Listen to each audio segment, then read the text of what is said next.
Welcome to our YouTube channel Desi Manga. Please like, subscribe and share. तो आज बहुत सालों से चली आ रही डंजन वॉर खत्म हो गई और जिस टीम ने इसे खत्म किया वो अभी ग्राउंड के ऊपर खड़ी हुई है।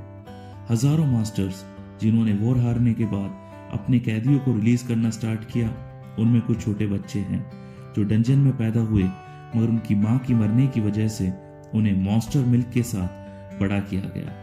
जब वो बच्चे डंजन से बाहर आए तो पता चला कि वो सभी बहुत स्ट्रांग है और उन्हें ह्यूमंस में काउंट नहीं किया जा सकता।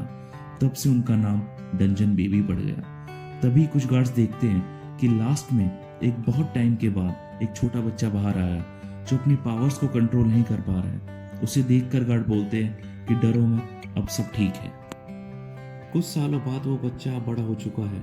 हम देख रहे हैं कि वो एक टीम को गाइड कर रहा है डंजन के एंट्री पॉइंट पर। टीम का मिशन डंजन को अंदर से रिकॉर्ड करना है। डंजन एक ऐसी जगह होती है जहां बीस्ट पाए जाते हैं। उस पार्टी के कुछ लोग आपस में बात कर रहे हैं कि क्या पता उन्हें रिकॉर्ड करते टाइम अंदर कोई ऐसा ट्रेजर मिल जाए जिससे वो जल्दी करोड़पति बन जाए। इस पर डंजन बेबी उन्हें बोलता है कि डंजन के एंट्री पॉइंट पर बहुत बार खोज हो चुकी है, इसलिए उन्हें यहाँ कुछ नहीं मिलेगा। इस पर एक टीम मेंबर बोलती है कि उसने रिसर्च की है कि डंजन्स बेबी को डंजन्स में जाना बहुत पसंद है, पर एक तुम ही हो जो डंजन में जाना पसंद नहीं करते। इसी की वजह से मुझे तुम्हारे लेवल का भी नहीं पता है। तुम्हारा लेवल ना पता होने की वजह से मैंने इस टीम में गार्ड्स को हायर किया है ताकि हम सुरक्षित रहे। ऐसे सुनकर डंजन बेबी उससे बोलता है कि अब हमें यहाँ से चलना चाहिए और वो गार्ड्स को सजेस्ट करता है कि वो गन्स का यूज ना करें। इस पर एक गार्ड बोलता है कि तुम्हारी जान हमेशा हलक में क्यों रहती है। तभी उन्हें पीछे एक घायल बीस दिखता है। डंजन बेबी चिल्लाते हुए बोलता है कि गोली मत चलाना, पर वो उसकी बात ना सुनते हुए गोलियां चला देते हैं और उस बीस्ट को मार देते हैं। गार्ड्स हंसते हुए बोलते हैं कि बीस्ट को मारना और जानवरों को मारना एक जैसा है। गार्ड्स आपस में बात कर रहे कि चलो अभी इसे पैक करते हैं और आगे बढ़ते हैं। उसी टाइम डंजन बेबी उन्हें बोलता है कि जो ज़रूरी सामान है उसे रखो और जल्दी यहाँ से चलो। गार्ड हंसते हुए उसे बोलते हैं कि क्या हुआ, पैंट गीली हो गई क्या तुम्हारी? तभी पीछे से कुछ तेज आवाज़ें सुनाई देती है। डंजन बेबी बोलता है चलो यहाँ से जल्दी निकलो, प्रेडेटर्स ने हमारी गन की फायरिंग की आवाज़ें सुन ली है। मगर गार्ड्स उसकी बात ना सुनते हुए आपस में डिस्कस करते हैं कि हम उसे एक टाइट स्पॉट में रखेंगे, जैसे कि अभी इस घायल बीस्ट को हमने गोलियां मारी थी ऐसे ही उसे भी मार देंगे। आखिरकार एक मरे हुए बीस्ट की वैल्यू मिलियंस में है। ऐसी बातें सुनकर अब डंजन बेबी समझ चुका था कि गार्ड्स उनकी सुरक्षा के लिए नहीं आए हैं, ये सिर्फ और सिर्फ डीमन बीस्ट को मारने आए हैं और उनसे पैसे कमाने आए हैं। और फिर वो कहता है कि हम तो जा रहे हैं क्योंकि हमारे पास कोई वेपन नहीं है जिससे हम बीस्ट का मुकाबला कर पाए। ऐसा बोलकर वो आगे चलने लगता है और वो बाकी के टीम मेंबर्स को बोलता है कि चलो चलते हैं। उस पर एक बोलती है कि अभी हमने फिल्म तो की ही नहीं डंजन। वो गुस्से से उन्हें देखता है और बोलता है मेरे पीछे चलो। एक टीम मेंबर बार बार बोलती रहती है कि कब हम रिकॉर्ड करेंगे, कब हम रिकॉर्ड करेंगे। इस पर वो बोलता है कि कोई रिकॉर्डिंग नहीं होगी, अब हमें जल्दी से जल्दी यहाँ से निकलना है। तभी वो सोचती है कि क्या इसका डंजन में ना जाने का रीज़न ये है कि ये एक फट्टू है। टीम के बाकी के मेंबर्स आपस में डिस्कस कर रहे हैं कि हमने इतने पैसे लगाए इस डंजन में आने के लिए और हम बिना रिकॉर्डिंग करे वापस जा रहे हैं, इससे हमारा बहुत नुकसान होगा। वो आपस में ये सब बातें कर ही रहे थे कि पीछे से लड़ने की आवाज़ें आती है और वो डर जाते हैं क्योंकि उन्हें सिर्फ गन शॉट्स की आवाज़ नहीं आ रही थी बल्कि उन्हें आवाज़ें आती चीखों की, जो कि उन गार्ड्स की थी जो पीछे उन 20 से लड़ने के लिए रुक चुके थे। डरी हुई टीम मेंबर डंजन बेबी से पूछती है कि आखिर हो क्या। प्रेडेटर्स ने उनकी गन फायरिंग की आवाज़ सुन ली है और गार्ड्स ने जिस बीस्ट को मारा वो उनका ही प्रे था। ये सब सुनकर शॉक टीममेट उससे पूछती है कि जब तुम्हें ये सब पता था तो तुमने उन्हें वहाँ मरने के लिए क्यों छोड़ दिया। इस पर वो बोलता है कि अगर मैं उन्हें कन्विंस करने लगता तो हम भी मर जाते, क्योंकि गार्ड्स के कपड़ों पर ब्लड सेंट है और वो बीस्ट जो कि प्रेडेटर्स है वो ढूंढते ढूंढते आते और उनके साथ उन्हें भी मार देते। ऐसा सुनते ही एक टीम मेंबर जो कि ये सब रिकॉर्ड कर रहा था अपने कैमरे से, वो डर जाता है और जब वो कैमरे को नीचे करता है तो हमें दिखता है कि उसके जूतों और कपड़ों पर भी खून के निशान हैं। पीछे से किसी के गुर्राने की आवाज़ें आती है और उस पर एक बीस्ट अटैक कर देता है और उसे कच्चा चबा जाता है। ऐसा होते हुए देख डंजन बेबी सोचता है कि मंकी वुल्फ तो अपर फ्लोर्स में रहते हैं, यहाँ फर्स्ट फ्लोर के डंजन पे क्या कर रहे हैं। वो आगे देखता है कि वुल्फ मंकी का पूरा पैक है यहाँ पे, और वो सोचता है कि क्या उन्हें पहले से ही पता था कि वो यहाँ पे है, क्योंकि उन्होंने उनको चारों तरफ से घेर लिया है। एक एक करके वुल्फ मंकी सभी टीम मेंबर्स को मारने लग जाते हैं।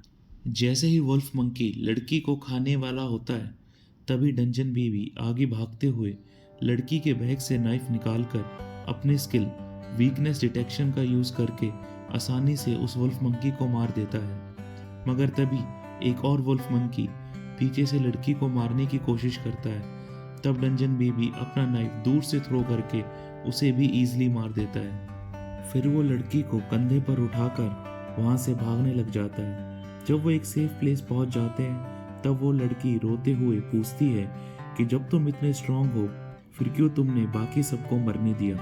इस पर वो बोलता है कि तुम्हें कुछ गलत फहमी हो गई है, तुमने मुझे एज अ गाइड हायर किया था, ना कि एज अ गार्ड। वो आगे बोलता है कि ये सब तुम्हारी गलती है, तुमने ऐसे लोगों को हायर किया जिन्होंने कभी डंजन एक्सप्लोर ही नहीं की, और जो मैंने मना किया करने को उन्होंने वो सब किया। इस पर लड़की बोलती है कि फिर मुझे क्यों बचाया। इस पर डंजन बेबी बोलता है कि पैसों के लिए। तभी एक ब्राइट लाइट आई और उन्हें एक लैब्रिंथ एम्बलम दिखा, साथ ही फ्लोर भी टूटने लग गया और वो दोनों नीचे गिर गए। पता नहीं कितने समय के बाद डंजन बेबी की आंखें खुली और उसने देखा कि उसका लेफ्ट हैंड टूट चुका है। फिर वो आसपास में उस लड़की को ढूंढने लगा, पर उसके ना मिलने पर उसे ऐसा महसूस हुआ कि वो इतने ऊपर से गिरने के बाद शायद मर गई होगी।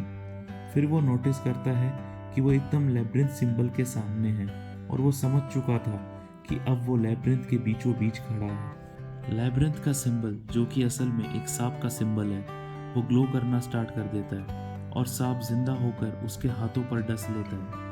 जहर की वजह से उसकी आंखें बंद होने लगती है। तभी उसे एक आवाज़ सुनाई देती है कि अब से ये लैब्रिंथ उसकी है। जब उसकी आंखें खुली तो उसने देखा कि उसके हाथ और चोटें दोनों ठीक हो चुके हैं। बाहर का रास्ता ढूंढते टाइम उसे अपनी टीम मेंबर दिखी।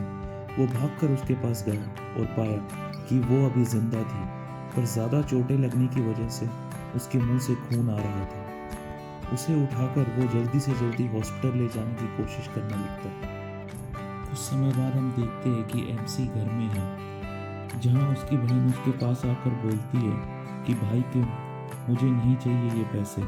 इतने में उनके पापा भी आ जाते हैं और डांटते हुए किम को कहते हैं कि तुम्हें किसने कहा है कि जान पर खेलकर पैसे कमा के लाओ।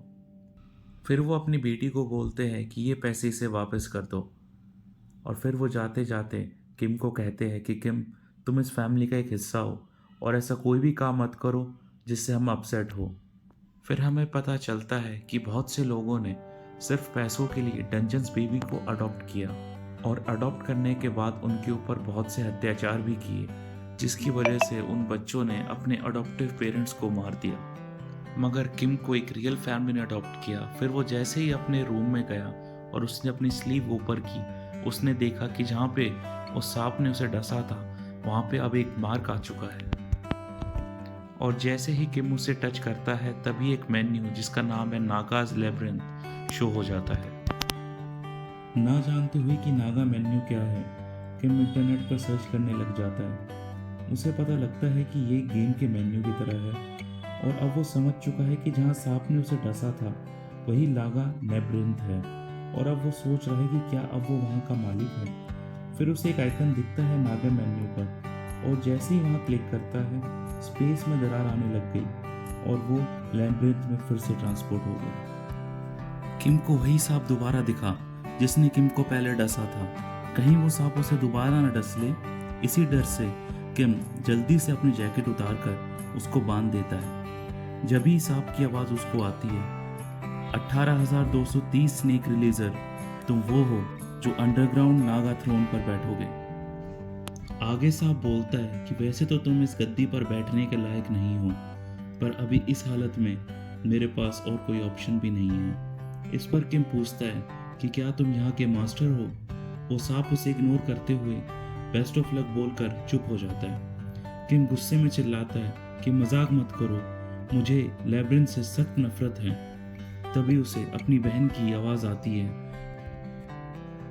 और फिर से स्पेस में क्रैक आने की वजह से उसके रूम का रास्ता बन जाता है। वो जल्दी ही रूम में आकर बहन को बोलता है कि वो कपड़े चेंज कर रहा है, रुको। जब दरवाज़ा खोलता है तो उसकी बहन पूछती है कि तुम्हें इतने पसीने क्यों आ रहे हैं और तुमने अभी तक कपड़े भी चेंज नहीं किए।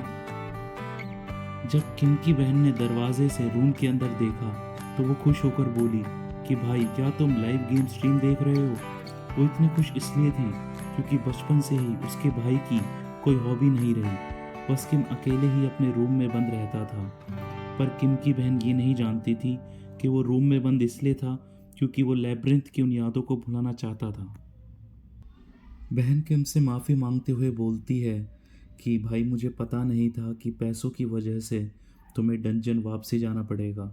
इस पर किम बोला कि सब ठीक है, तुम चिंता मत करो। जब वो उसे चोरी से फिर से पैसे देने की कोशिश करने लगा तो उसे याद आया कि पैसे तो उसकी कोट में हैं जो अभी वो डंजन में छोड़ आया। किम पीछे मुड़ के देखता है कि किम उसके कोट से पैसे निकाल रहा है। वो डर जाता है और अपनी बहन को दरवाज़ा बंद करते हुए बोलता है कि मैं गेमिंग स्ट्रीम देखकर थोड़ी देर में तुमसे बात करता हूँ।